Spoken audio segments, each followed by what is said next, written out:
voilà arrivé à notre limousine, il est 6h30, presque 7h. On a un petit peu foré sur le réveil en fait. On a une belle limousine derrière nous qui nous attend, qu'on a louée pour la journée. Et on est en partance pour Uxmal.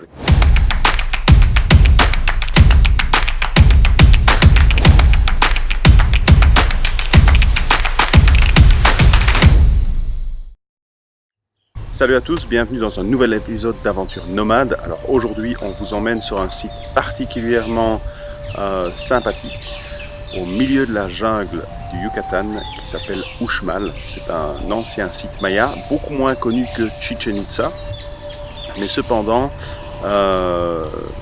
aussi magique et voire plus grand que Chichen Itza. Ce qu'il y a, c'est qu'il y a déjà plein de moustiques ici. Ça commence, on est vraiment au cœur de la jungle. Il y a une grande pyramide comme à Chichen Itza. La seule différence en gros entre Uxmal et Chichen Itza, c'est d'une part l'architecture qui est un peu différente. Vous allez voir que les pyramides sont différentes de Chichen Itza. Et alors Chichen Itza est beaucoup plus connu du fait qu'il a été élu une des 7 nouvelles merveilles du monde. Et donc du coup c'est un site qui est beaucoup plus touristique que Uxmal. Mais vous n'allez pas être déçu par Uxmal parce que c'est vraiment extraordinaire. On vous y emmène tout de suite.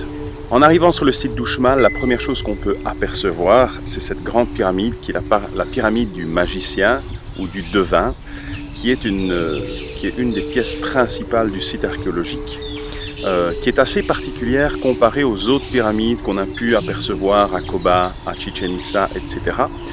Sa particularité, c'est qu'elle est construite sur une base ovale. Alors pourquoi? C'est pas uniquement un point de vue architectural, c'est simplement pour un souci d'aérodynamisme.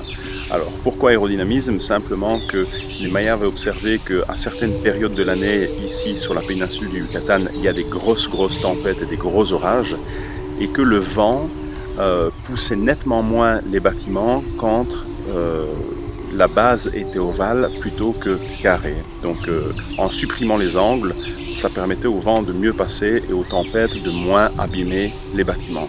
Donc cette pyramide fait 35 mètres de haut. Elle a été construite en 5 étapes, donc il y a 5 temples dedans.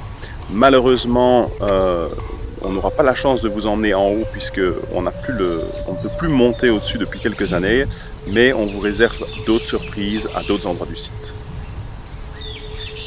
La légende raconte qu'une sorcière habitant près d'Uxmal trouva un œuf et elle en fit sortir un enfant qui inexplicablement arrêta de grandir. Ce nain avait, dit-on, la faculté de prédire le futur. Il était appelé le devin. Un jour, il découvra un toukoul et il se mit à jouer de la musique. Une ancienne prophétie disait que lorsque quelqu'un jouerait de cet instrument, il deviendrait le nouveau monarque de la cité. Le roi d'Uxmal, qui connaissait cette prophétie, savait que la fin de son règne était proche. Craintif, mais prêt à affronter son destin, le roi fit emmener le nain pour le soumettre à différentes épreuves. L'épreuve finale était de rompre un panier de cocoyoles, des fruits très durs, sur son crâne à l'aide d'une massue de pierre. Le nain en sortit sain et sauf, tandis que le monarque, qui dut se soumettre à la même épreuve, mourut au premier coup. C'est ainsi que commença le règne du nain devin. À peine arrivé sur ce site après quelques instants, l'atmosphère est magique, l'atmosphère est vraiment zen, il y a très peu de touristes. Et les monuments, le peu de monuments que j'ai eu l'occasion de voir jusqu'ici sont juste extraordinaires. C'est vraiment, c'est une ambiance magique.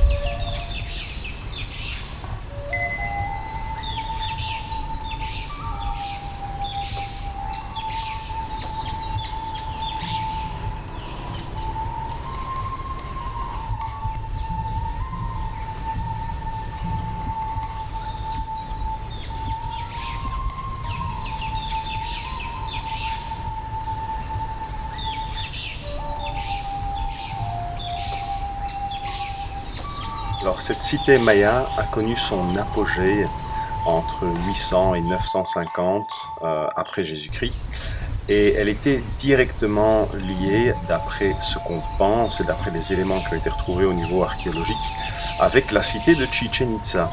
Donc on pense, certains pensent en tout cas, que le développement très rapide de Uxmal, puisqu'en fait la plupart des bâtiments sont construits en 150 ans, ont été aussi favorisés par les relations étroites qui auraient été liées avec la dynastie des Itza qui ont régné sur Chichen Itza. Ça fait 2 heures qu'on est sur le site, c'est extraordinaire, il y a vraiment énormément de choses à voir, la qualité des détails, de la préservation du site est extraordinaire. Je suis comme un gamin à Disneyland. Moi qui adore l'histoire, qui adore les vieilles pierres, je suis vraiment servi. Là derrière moi, vous pouvez voir la pyramide qu'on a vue en début d'épisode. Il nous reste encore une pyramide à aller voir et sur laquelle on pourrait apparemment monter. Derrière moi, vous pouvez voir le palais du gouverneur qui est c'est une sacrée pièce artistique, c'est extraordinaire. Tout ce qu'on peut voir, les sculptures là au-dessus, c'est juste... moi je pourrais rester toute la journée ici à admirer, en plus le cadre est vraiment génial. Ici on peut vraiment se rendre compte des bâtiments, réellement des dimensions, on peut se rendre compte vraiment voilà, on voit toujours les portes, on voit toujours toutes les ouvertures, comparé à Chichen Itza, où c'est sûr que mis à part la pyramide principale et quelques pierres qui forment encore le caracol, il y a peu de choses quand même qui sont visibles, mis à part des tas de pierres et des colonnes.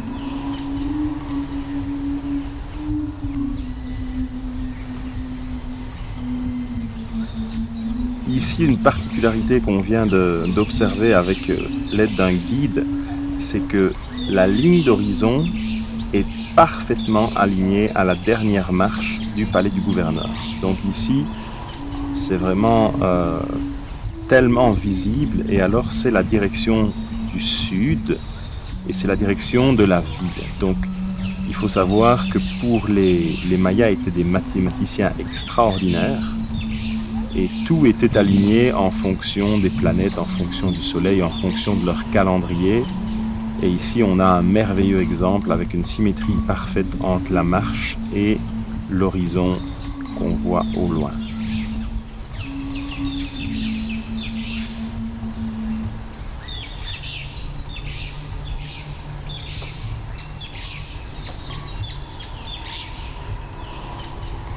Ici, on peut voir justement la différence entre les murs qui ont été refaits et les murs qui n'ont pas encore été rénovés, restaurés.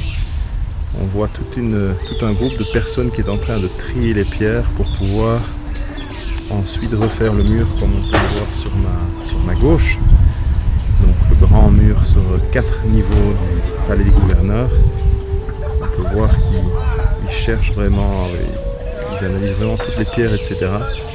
en vue de restaurer cette partie. Et là, on peut voir la grandeur des bâtiments par rapport aux humains.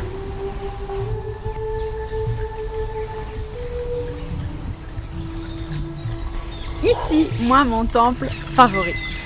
Parce qu'il est dédié à un animal, à la tortue. Il est dédié en fait au culte, tout ce qui est vie aquatique, on va dire, parce que les Mayas ils galéraient un petit peu au niveau de l'eau et il n'y en avait jamais suffisamment. Et du coup, ils ont construit ce temple-ci, on pense, pour les divinités liées à l'eau et à la vie marine. Et du coup, il y a des petites tortues en haut sur la façade. Et voilà, et j'adore, évidemment.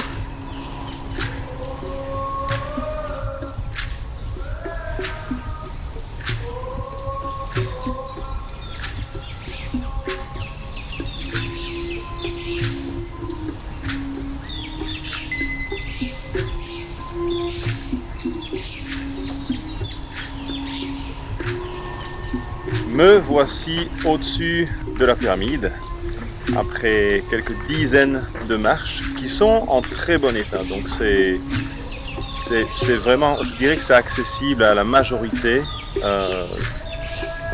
Ceux qui veulent, c'est un peu sport, il fait un peu chaud, mais je veux dire c'est accessible à la majorité, donc c'est très bien. Ici la vue est extraordinaire, vous pouvez voir la vue sur toute la jungle autour et voir une grande partie du site de Uxmal. Donc on voit au loin la première pyramide, la pyramide du magicien, on voit le temple des nonnes, on voit le palais le palais qu'on a été voir tout à l'heure. Et alors, là-bas, bien enfoncé dans la jungle, on peut voir aussi des choses qu'on n'a pas encore vues. Donc on s'attendait à ce que ce soit la fin avec cette pyramide, et ce n'est pas fini. On continue la visite.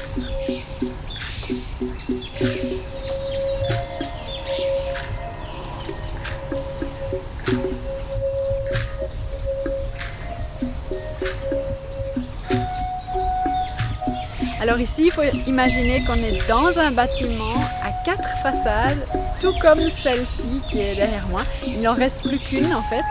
Et on appelle le bâtiment les 9 pigeonnières parce que à chaque fois c'est des triangles comme ça en forme de pigeonnière et il y en a 9 et c'était x4. Et donc c'est assez impressionnant parce qu'il y a tellement de choses qui ne sont plus du tout là ou en partie là ou enfouies dans la jungle et c'est une étendue énorme. Ce site, c'est vraiment incroyable.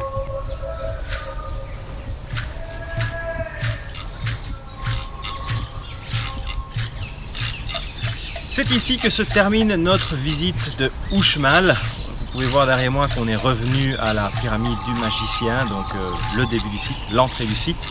J'espère que ça vous a plu. Nous, en ce qui nous concerne, en tout cas, personnellement, c'est un highlight, clairement. Ça fait 3 mois qu'on est ici sur la péninsule du Yucatan. Et au niveau des sites archéologiques, pour moi, c'est vraiment, sans aucun doute, le site le plus joli, le mieux conservé. Il fait calme, il n'y a pas beaucoup de touristes, c'est génial. Il n'y a aucun vendeur, contrairement à certains autres sites où vous verrez des vendeurs et des échoppes un peu partout.